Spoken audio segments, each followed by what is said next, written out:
Something's going on. Something's wrong. Gloom in the room.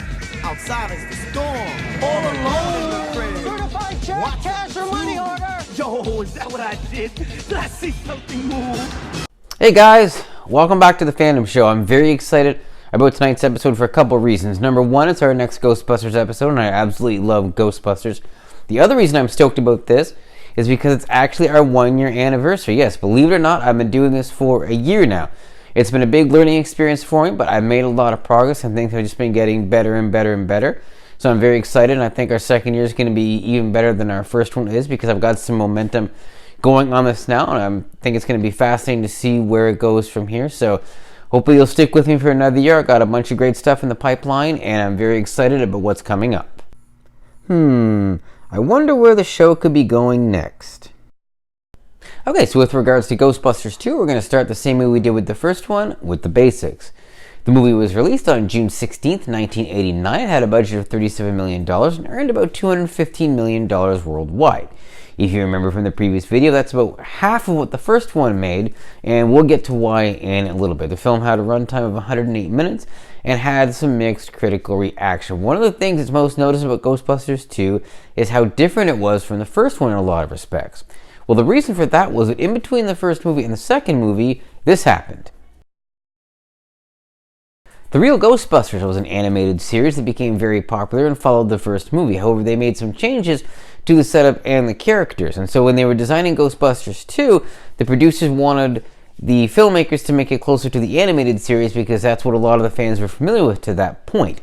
So in doing that, they had to make some changes from the first movie. One of the most significant ones was the change in the appearance and characterization of Janine. Here's a view of how she looked in the first movie, the animated series, and then the second movie, so you can see what I mean. I might take some heat for this, but I still prefer the original Janine.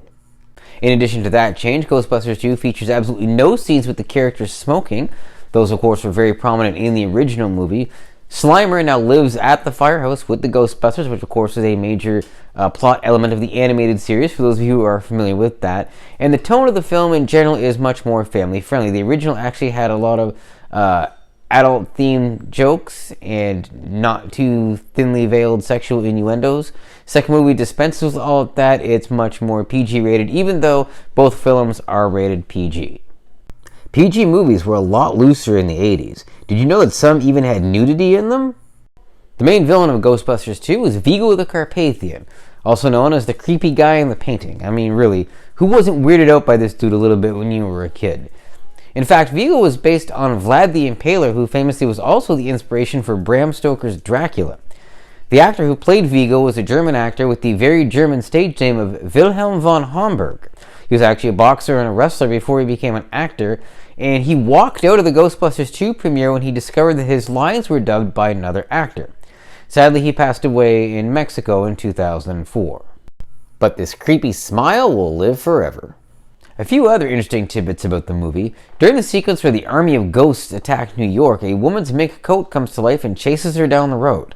This was in fact intended for the original Ghostbusters film, but was cut from that movie due to budgetary purposes. I mentioned earlier that the critical reaction to Ghostbusters 2 was quite mixed.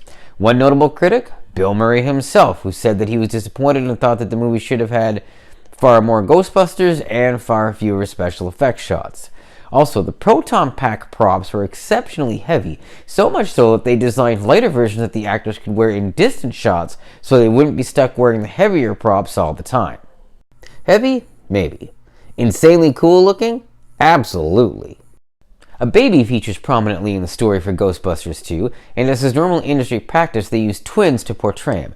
The reason for this was that laws limit the number of hours children can work on a movie set, so if you use twins, you can get twice as many working hours out of a single day. Sadly, one of the twins died in 2017 after committing suicide following a long battle with mental illness. And that wraps up our Ghostbusters 2 episode. We're going to be doing another Ghostbusters episode really soon, in which I'm going to delve a little more into the animated series. And yes, we're going to go there.